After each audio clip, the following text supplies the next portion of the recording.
So ayan mga kamay, good morning, salamat sa Diyos sa umagang ito. Isang araw na naman pinagpala sa araw na ito mga kamay. So ayan mga kamay, so panibagong vlog na naman tayo sa umagang ito. Samahan nyo ako mga kamay. Punta tayo ngayon sa palayan, mag-harvest po kami tayong palay. Tara.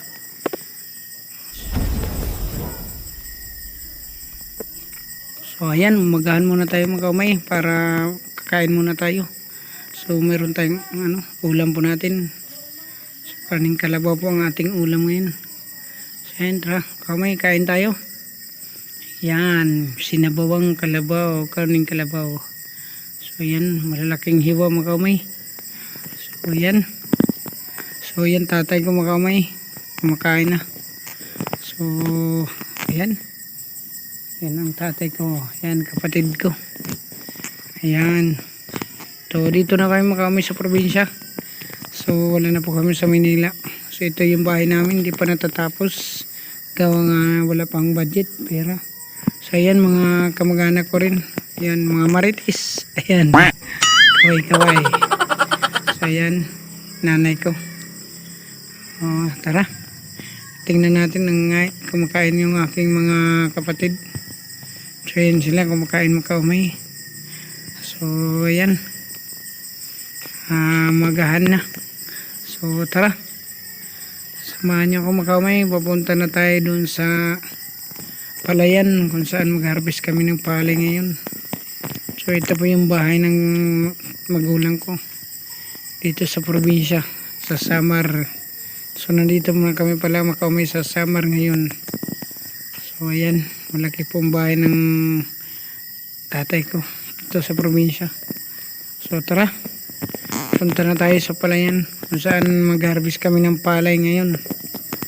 So tara makamay, samahan nyo ako makamay. Ito po yung daan na itong baryo namin.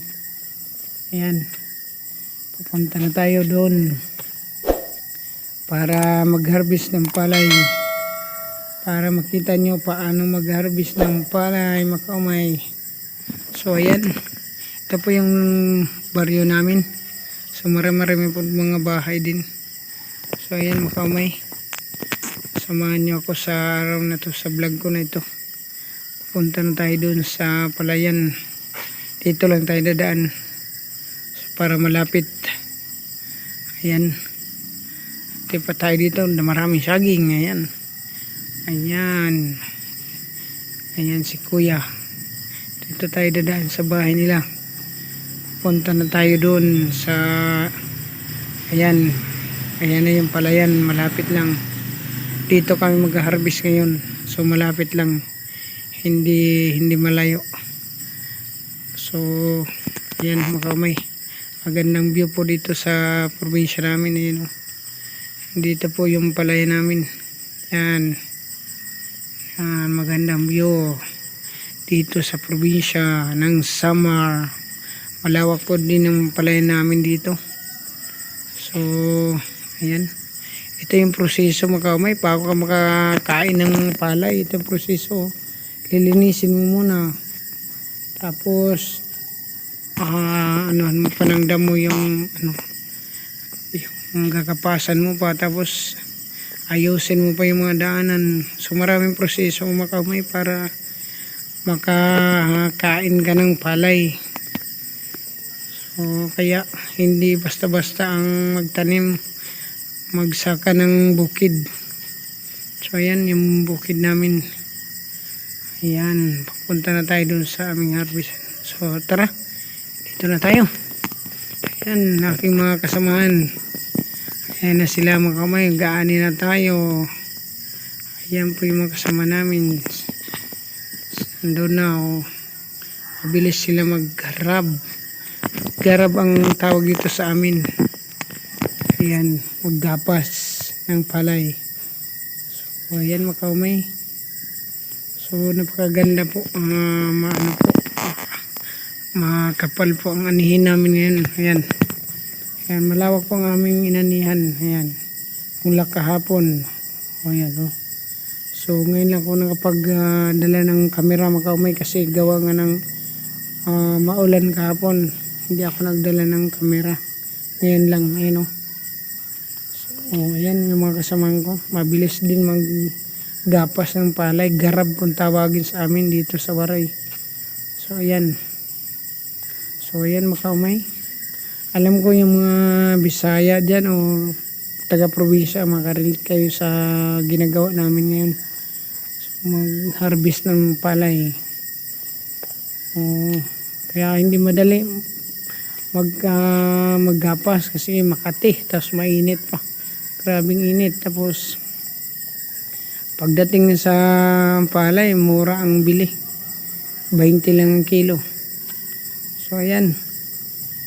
Ayan po. Na maraming proseso. Gagapasin mo, hakotin mo pa, tapos titresirin mo pa. So marami pong proseso bago magawang bigas. Tapos pag bili dito sa amin, mura lang, pero ang bigas yun napakamahal. So yun ang kung tawagin sa amin, mabayas yung mga natin panahon ngayon. Kasi pagdating dito, pag bili ng palay sa amin, napakamura. Pero pagdating sa bigas, pagbalik sa atin, napakamahal. Yun ang mahirap mga kaumay. Kaya mahirap talaga masinso ang magsasaka. Gawa nga ng mura ang bili ng palay. So ayan, malawak pa po ang aming anihin. So ayan. Ayan, malawak pa. So ayan, yung tracer namin. So sarili po naming tracer ito. Tracer kung tawagin sa amin dito mga kamay.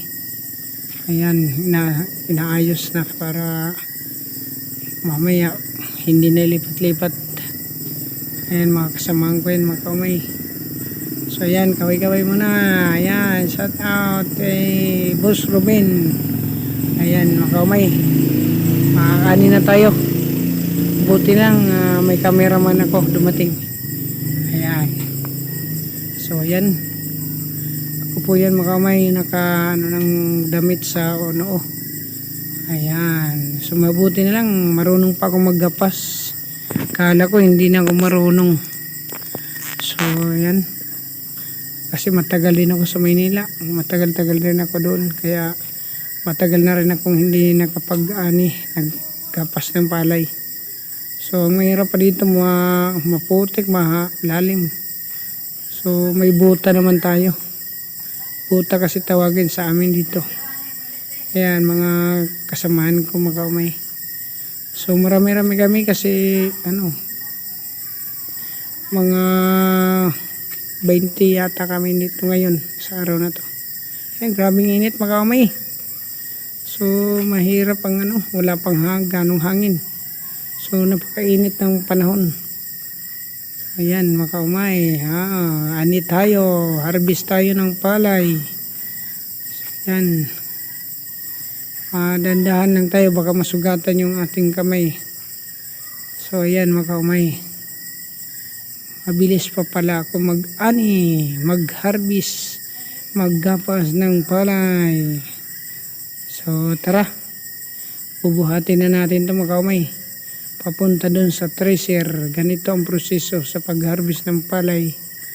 So ayan, bubuhatin pa, papunta dun. So gagapasin, tapos itresirin, tapos ibibilad sa araw para matuyo. Tapos bago gilingin, tawag sa amin dito, mulinuhin tawag sa amin, para maggawang bigas. So ayan, tataliin natin mga kamay para buhatin natin to papunta doon sa tracer na doon namin inassemble sa tuyo. Kasi matubig po ito dito ang inanihan namin ngayon. Malalim pa ang putik. Kaya tara, buhat tayo mga kamay para masanay na naman tayo sa trabahong bundok dito sa paggapas ng palay dito sa lugar namin. Ayan. Ang laki ng tiyan ko mga kamay. Grabe, tumaba talaga ako sa Maynila. So ilang buwan lang ito, mawawala ito dito sa amin. Ayan, mga kamay. So ayan. Ayan. Ayan sila na naman. O yan mga kamay. Mga dalawang ano na lang yan, matatapos na rin yung pag-ani. Tapos magpapaandar na naman kami sa tracer para malagay na sa sako yan. Baka abutan na naman ng ulan. Yan. So yan mga kamay. Shout out pala sa aking mga followers dyan. Salamat po sa pag-follow nyo. At lagi kayong mag-follow para updated kayo sa lahat ng aking vlog dito sa probinsya. So lagi tayong mag-vlog sa sunod nating mga vlog. I-vlog natin paano magsimula para magtanim ng palay. So maraming proseso para bago makatanim hanggang sa pag-ani. So ngayon kasi nandito na kami sa probinsya mga kaumay. Update ko kayo, kaya lagi kayo mag-follow para updated kayo sa lahat ng aking mga i-upload na mga video araw-araw. Salamat sa mga aking mga followers dyan. So ayan mga kaumay, balik na naman tayo, dito naman tayo sa ayan, magagapas. So ayan, relax muna tayo dahil inom tayo ng tubig at saka mainit. Silong-silong muna tayo mga kaumay. Grabe, iba talaga yung hindi ka nasanay dito sa probinsya. Tignan mo yung makasamahan ko, halos walang tigil, ako lang. So hindi na talaga nasanay kasi ang tagal ko rin sa Maynila eh. So ayan, mga pinsan ko yan, nagbubuhat, pinsan ko po yan, lalo na ito isa. So tsuhin ko po. So marami po kami, mahigit kami 20 ngayon. Nag-harvest dito ngayon mga kamay. So ayan, natatawa sila kasi may nagtaga video. Hindi nila alam nagbablog ako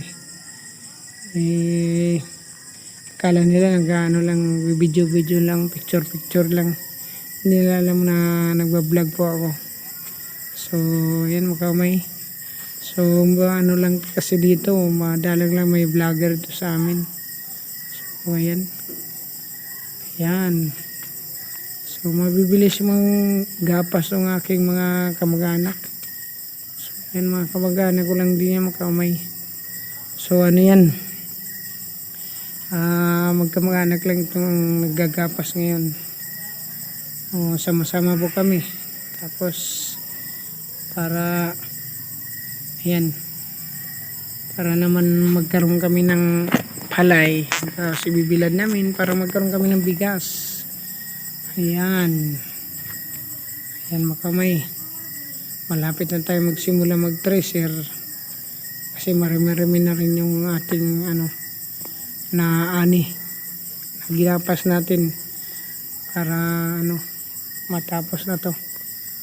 So ayan, shoutout pala sa aking mga kamag-anak dyan sa Leyte. Ayan, shoutout sa inyo mga tita ko dyan. Ayan, malapit na mga kamay tayo magsimula. Ayan mga kamay, magsimula na tayo mga kamay. So subukan natin magsansan ng palay kung marunong pa ako. So ayan mga kamay, ako munang sasalang natin kung alam ko po ba magsansan ng palay ng ginapas. Ayan, ito po yung proseso. So bago anihin, tapos sakutin, tapos i-tracerin namin. Ayan. So ayan, simulan na natin para mabilis matapos. Huwag natin kung marunong pa tayo magsansan. Sansan kasi tawag sa amin dito. So ayan. So 7 po kami dito sa tracer. So ayan, simulan na tayo mga kamay. Ayan, ganyan. Marunong pa pala ako. Kala ko nakalimut na ako magsansan ng palay. Yan, pamangkin ko po yun. Ayan. Kala ko nakalimut na ako mga kamay paano pagsansan.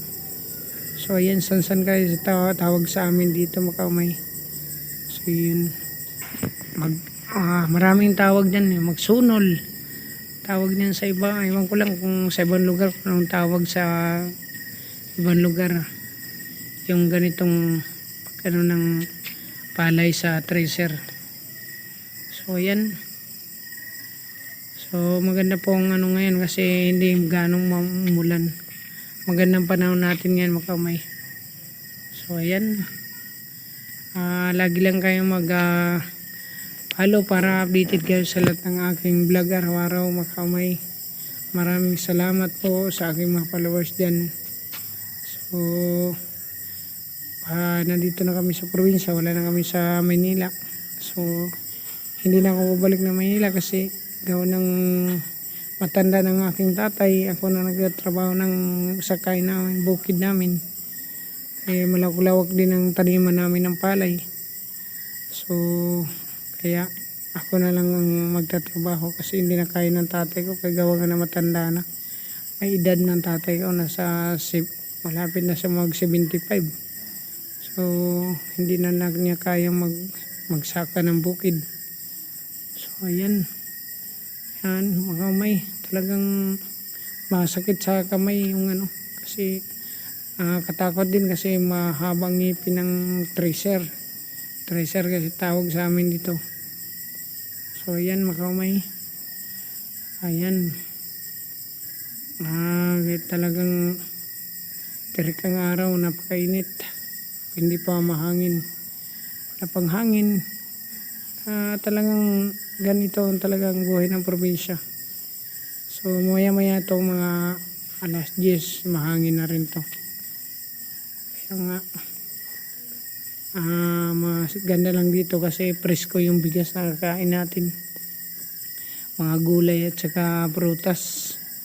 So yan po yung proseso po sa pag-harvest ng palay dito sa amin. Gagapasin mo tapos tracer kasi tawag sa amin dyan. Ewan ko lang kung anong tawag sa ibang lugar yan. Yan, tracer ko sa amin dito. So ayan. So para yung atin mga ibang manonood ng ating vlog talagang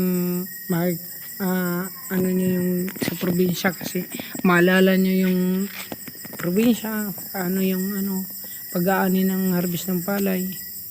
So yan, pahinga muna tayo, palit mo challenge kasi napakainit, inom muna tayo ng tubig.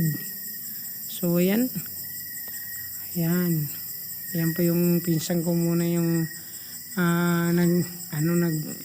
sunol kung tawagin sa amin dito sa tracer. So yan, maraming salamat po sa panunod ng aking vlog sa araw na itong makaumay. Kaya inulit ko, salamat po sa lahat ng aking followers. Thank you po sa inyo.